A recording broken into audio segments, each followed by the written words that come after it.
नमस्कार, I am Drishti Jain and I welcome you to Ghatna Sutra. आज हम करेंगे 19 अगस्त 2025 के current affairs both prelims as well as mains के। तो प्रीलिम्स का सबसे फर्स्ट टॉपिक हम स्टार्ट करते हैं।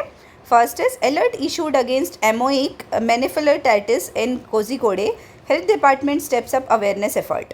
तो क्या है, कोझिकोडे में एक नया डिसीज़ आया है, उसके लिए हेल्थ डिपार्टमेंट ने अवेयरनेस एफर्ट स्टार्ट कर दिए हैं। तो health department of Kerala has issued N a warning. कौन से डिस्ट्रिक्ट में? कोझिकोडे डिस्ट्रिक्ट में। इसका शॉर्ट फॉर्म क्या है? PAM। और एक ब्रेन इन्फेक्शन है जो नेगेलेरिया फोलेरी वेक्टर से होता है। ठीक है, अब की हाइलाइट्स देखते हैं। तो ये क्या है? एक अमीबा है जो स्टैगनेंट और कंटामिनेटेड फ्रेश वाटर में मिलता है। इन्फेक्शन होता है तो अमीबा क्या करता है? एंटर कर देता है बॉडी के अंदर थ्रू नोज़ और ईयर ड्रम। तो नोज़ या ईयर ड्रम के थ्रू एंटर करता है। चिल्ड्रन जो छोटे बच्चे होते हैं वो ज़्यादा प्रोन होते हैं इसके लिए। और सिम्टम्स क्या है? सिम्टम्स ना 5 से 10 दिन बाद ऑकर होते हैं और उसमें होता है headache, fever, nausea, vomiting, stiff neck और लाइट सेंसिटिविटी। ठीक है, अब की फैक्ट्स देखते हैं कि जो PAM है ये एक्सट्रीमली रेयर है और बहुत फेटल है, with only a few cases reported in India annually. मतलब बहुत कम केसेस आते हैं एनुअली। उसके बाद ये जो अमीबा है इसको ब्रेन ईटिंग अमीबा भी बोला जाता है। WHO ने हाईलाइट किया है कि PAM एक नेग्लेक्टेड ट्रॉपिकल डिसीज़ रिस्क की तरह पोज हो सकता है। ठीक है, next topic is centre roles out PM विकसित भारत रोजगार योजना पोर्टल। तो क्या है, अभी यूनियन गवर्नमेंट ने लॉन्च किया है प्रधानमंत्री विकसित भारत रोजगार योजना पोर्टल, जिसमें एम्प्लॉयमेंट को प्रमोट करेंगे। और ये स्कीम कैबिनेट ने अप्रूव कर दी है। ये स्कीम है 3.5 करोड़ जॉब्स जनरेट करेगी और बेनिफिट करेगी बोथ फर्स्ट टाइम एम्प्लॉयज़ को और एम्प्लॉयर्स को। ये हमने कल भी पढ़ा था, यदि आपको याद होगा। तो इसका ऑब्जेक्टिव क्या है कि इस objective of the portal is to provide online platform registration के लिए बेनिफिशरीज़ के, एम्प्लॉयज़ और एम्प्लॉयर्स दोनों। और beneficiaries can register using the portal through universal account number. तो यूनिवर्सल अकाउंट नंबर के थ्रू वो रजिस्टर कर सकते हैं उमंग एप्लीकेशन के थ्रू।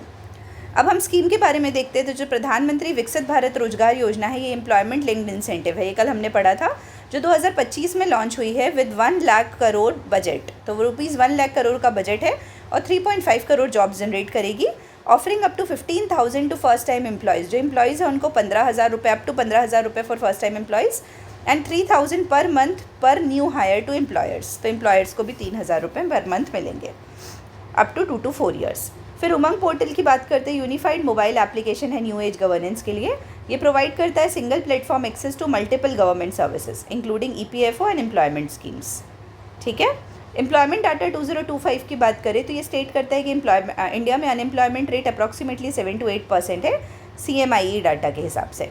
ठीक है, next is bill in Lok Sabha to setup new IIM in Guwahati.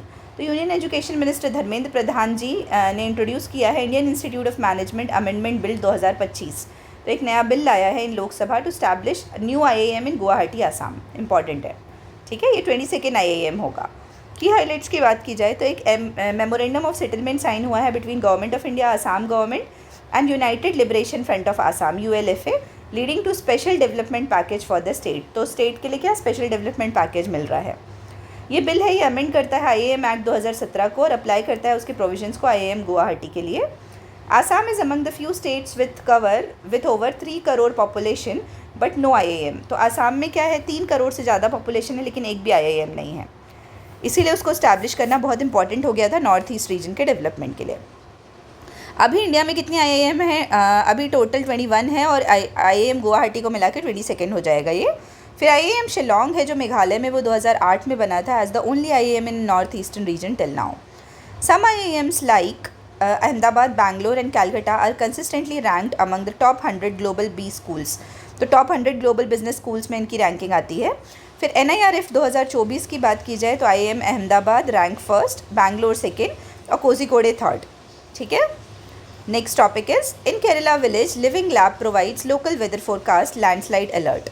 तो केरला के विलेज में जो लिविंग लैब है वो प्रोवाइड करता है लोकल वेदर के फोरकास्ट को और लैंडस्लाइड अलर्ट को। तो केरलास कनीचार विलेज, कन्नूर डिस्ट्रिक्ट में जो है कनीचार विलेज, ये इंडिया का फर्स्ट विलेज पंचायत बन गया अडॉप्ट करने के लिए लिविंग लैब अप्रोच। इंपॉर्टेंट है केरला में। ठीक है, स्टेट एटलीस्ट ध्यान रखना।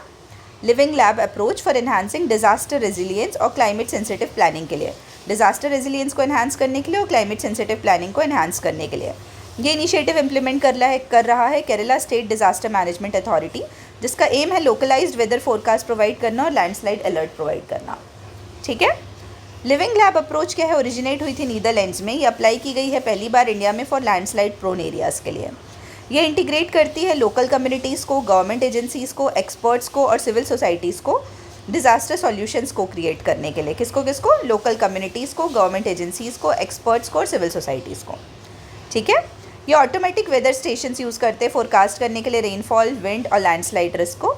Early warning system for landslide developed with IIT Roorkee support, तो इनिशियली आईआईटी रुड़की के सपोर्ट से हुआ था डेवलप। अब डिज़ास्टर मैनेजमेंट एक्ट 2005 की बात की जाए तो एक स्टैट्यूटरी फ्रेमवर्क है for disaster prevention, mitigation and response. फिर KSDMA state level disaster authority है जिसका हेडक्वार्टर है तिरुवनंतपुरम, हर स्टेट में होती है ना ऐसी। फिर according to geological survey of India 12.6% of India's land is prone to landslide. ये प्रीलिम्स क्वेश्चन है, ये पूछ सकता है कि कितना परसेंट ऑफ लैंड प्रोन है लैंडस्लाइड के लिए, तो 12.6%। फिर 2023-24 में मल्टीपल लैंडस्लाइड्स आई थी वायनाड और इडुक्की डिस्ट्रिक्ट केरला में, जिसने हाईलाइट किया था urgency of localised warning system, early warning system. ठीक है, तो आई होप ये क्लियर है। Next topic is Rajya Sabha clears bill to modernise 1908 ports law ensure global compliance. तो राज्यसभा ने एक बिल पास किया है, the Indian ports bill 2025 voice note के थ्रू, और ये बिल का मेन ऑब्जेक्टिव है रिप्लेस करना इंडियन पोर्ट्स एक्ट ऑफ 1908, उसको मॉडर्नाइज करने के लिए।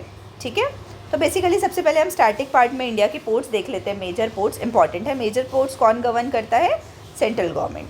तो फर्स्ट इज़ कांडला पोर्ट, फिर next is JNPT Mumbai port, Wadhawan port Maharashtra में, मार्मागांव पोर्ट गोवा में, मैंगलोर पोर्ट कर्नाटका में, कोच्चि पोर्ट केरला में, तमिलनाडु में ट्यूटिकोरिन जिसको VO चिदम्बरम पोर्ट ट्रस्ट भी बोलते हैं, फिर चेन्नई, फिर एन्नोर जिसको कामराजार पोर्ट भी बोलते हैं, फिर विशाखापट्टनम आंध्र प्रदेश में, उड़ीसा में पारादीप पोर्ट और वेस्ट बंगाल में कोलकाता पोर्ट। तो आई होप ये स्टैटिक वाला पार्ट क्लियर है जहाँ पे हमने पोर्ट्स को देखा। फिर की हाइलाइट्स की बात करते हैं तो ऑब्जेक्टिव है कि ये मॉडर्नाइज करेगा 117 साल पुराना जो इंडियन पोर्ट्स एक्ट है 1908 का, फैसिलिटेट करेगा port development, business growth, better utilisation of India 7500 kilometre coast line. ये इंट्रोड्यूस हुआ after consultation with stakeholders, coastal states और पोर्ट यूजर्स। मेजर प्रोविजंस क्या हैं इस बिल के? कि इस्टेब्लिश करेगा maritime state development council for traffic transparency, data collection और कंप्लाइंस। जो स्टेट मैरीटाइम बोर्ड है वो एडमिनिस्टर करेंगे नॉन मेजर पोर्ट्स को, डिस्प्यूट रिजोल्यूशन मैकेनिज्म को, कॉन्फ्लिक्ट्स हैंडल करने के लिए between states, ports and service providers. ठीक है, compliance with global maritime convention such is IMO that is international maritime organisation guidelines. तो हम IMO के गाइडलाइन से कंप्लाई कर रहे हैं।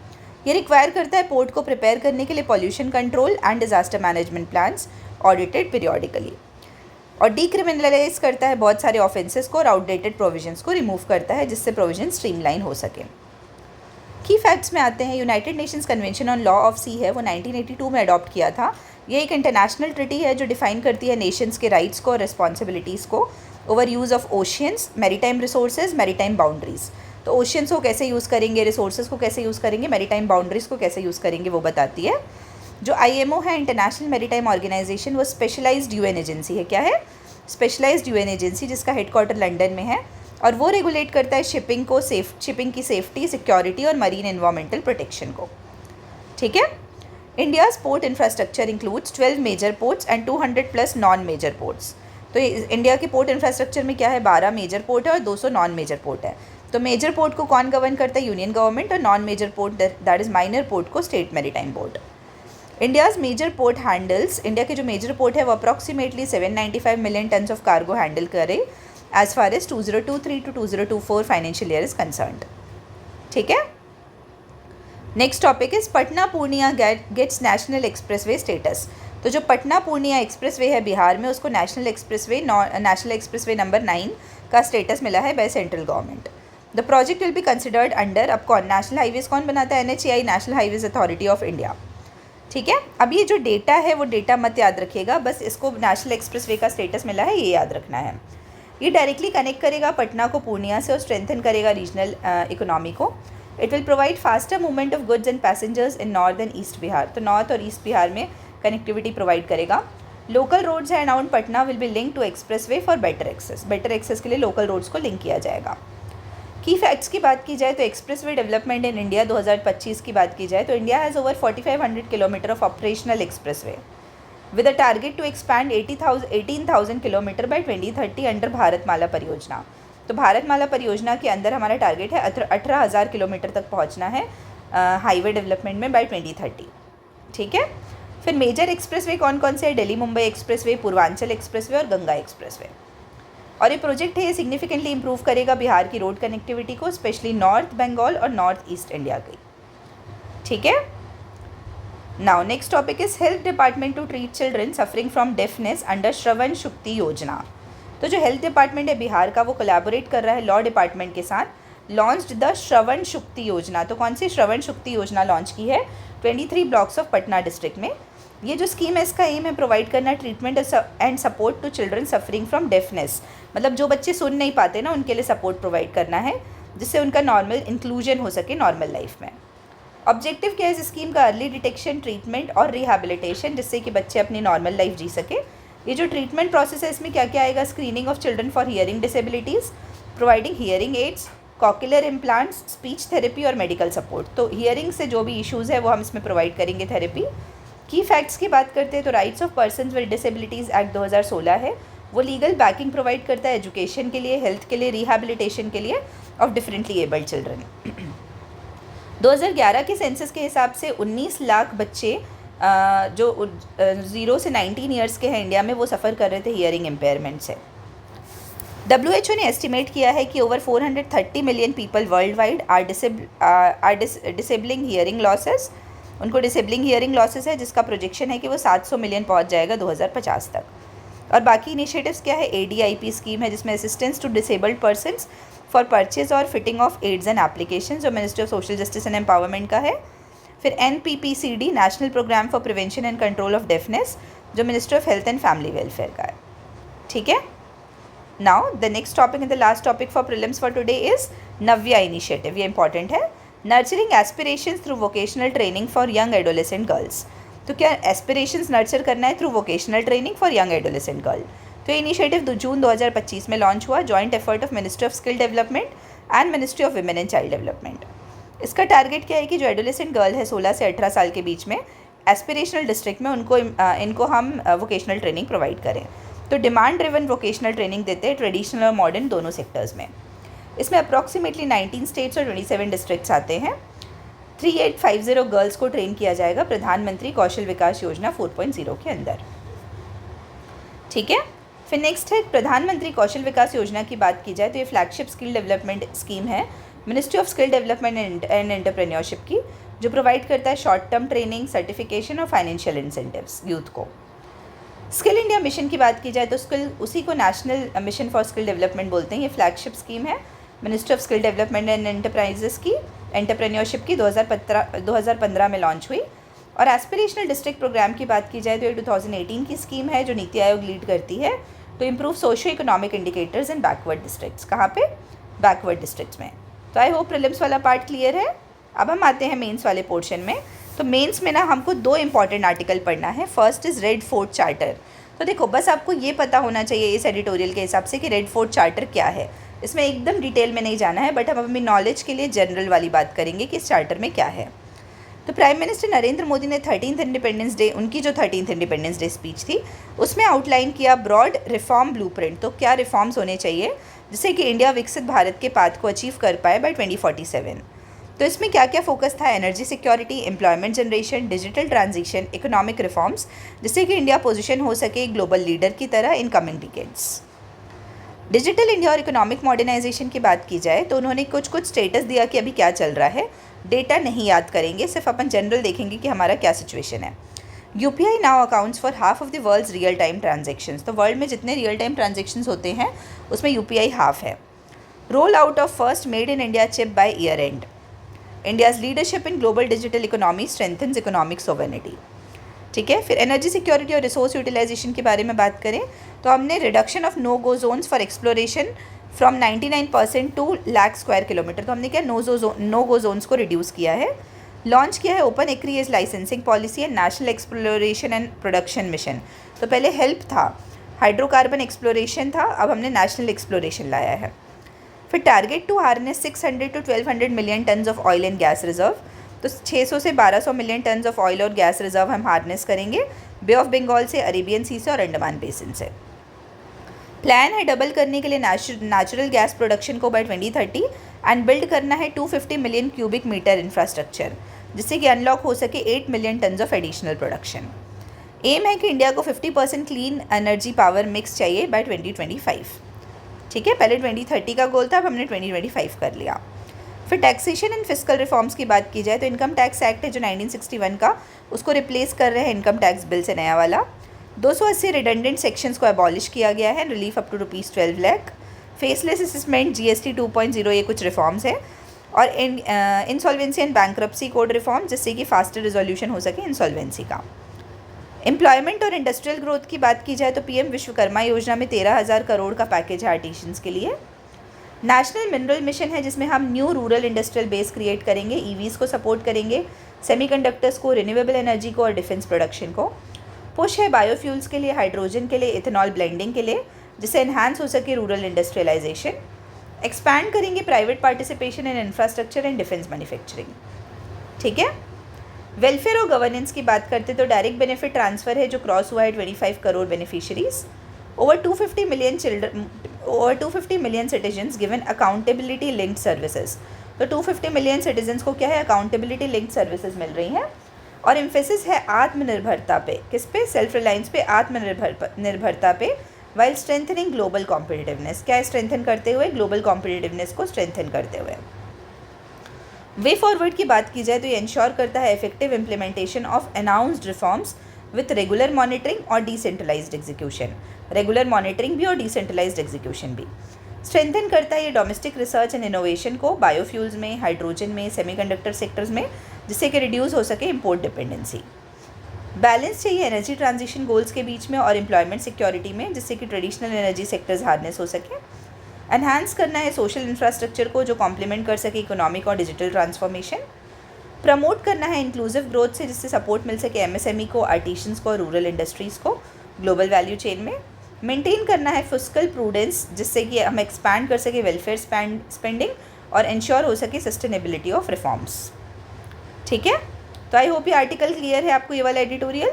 अब हम नेक्स्ट में मूव ऑन करते हैं, the path to ending global hunger runs through India. तो अभी क्या है कि अभी ना एक नई रिपोर्ट आई है, state of food security and nutrition in the world report. इसका हम डाटा ज़्यादा याद नहीं करेंगे, सिर्फ रैंकिंग रहेगी तो रैंकिंग याद करेंगे, बाकी कुछ नहीं। तो UN की रिपोर्ट है जिसने हाईलाइट किया है ग्लोबल अंडर नरिशमेंट और बोला है कि 8.2% of the world's population undernourished in 2024, down from, मतलब टोटल कितने हैं, 673 million people undernourished in 2024, down from 688 million. तो पहले कितने थे, 688 मिलियन थे 2023 में। India has played a decisive role, तो इंडिया ने एक इंपॉर्टेंट रोल प्ले किया है पॉलिसी इन्वेस्टमेंट में, फूड सिक्योरिटी में, न्यूट्रिशन में और डिजिटल ट्रांसफॉर्मेशन में। ठीक है, अब इंडिया का रोल क्या है हंगर को रिड्यूस करने में। तो undernourishment in India decline from 14.3% to 12%। ठीक है, अचीवमेंट्स क्या क्या, मतलब अचीवमेंट्स अपन किसको एट्रीब्यूट करेंगे, तो PDS को, डिजिटलाइजेशन को, आधार एनेबल टारगेटिंग को, रियल टाइम इन्वेंट्री ट्रैकिंग को और one nation one ration card को। इसमें इलेक्ट्रॉनिक POS है, बायोमेट्रिक ऑथेंटिफिकेशन है और portability particularly benefited migrant workers. Nutrition focused interventions की बात करें तो PM पोषण है, इंटीग्रेटेड चाइल्ड डेवलपमेंट सर्विसेज हैं जो टारगेट कर रहे हैं चाइल्ड न्यूट्रिशन को, डाइटरी डाइवर्सिटी को, सेंसिटिविटी को, न्यूट्रिशन नीड्स को बेनिफिट करने के लिए। However, 60% of Indians still cannot afford a healthy diet due to high cost of nutrient-rich food, weak cold chain और market inefficiencies के कारण। माल न्यूट्रिशन, ओबेसिटी और माइक्रोन्यूट्रिएंट डेफिशिएंसी कंटिन्यू कर रही है अभी भी हंगर के साथ। अब एग्री फूड सिस्टम ट्रांसफॉर्मेशन की बात की जाए तो India must enhance production and affordability of pulses, fruits, vegetables और एनिमल सोर्स फूड। तो हम किस पे फोकस करेंगे, प्रोडक्शन पे, अफोर्डेबिलिटी ऑफ पल्सेस पे, फ्रूट्स पे, वेजिटेबल्स पे और एनिमल सोर्स फूड पे।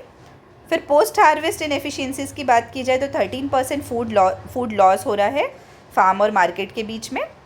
हमको स्ट्रेंथन करना है कोल्ड स्टोरेज, डिजिटल लॉजिस्टिक्स और फार्मर प्रोड्यूसर ऑर्गेनाइजेशंस को, specially for climate resilient crops. Women lead food enterprises and local cooperative should be supported for nutrition linked livelihoods. अब digital और policy innovation की बात की जाए तो जैसे प्लेटफॉर्म्स है एग्री स्टैक, ई-नैम और जियो स्पेशल डाटा टूल्स, वो स्ट्रेंथन करेंगे market access and agricultural planning. जो इनोवेशन है digital governance and smart delivery में, वो एनेबल होगा इंडिया को सब्सिडाइज्ड एक्सेस प्रोवाइड करने के लिए to over 800 million people. Global dimension की बात की जाए तो India's agri food system transformation contributes to SDG 2 zero hunger के लिए.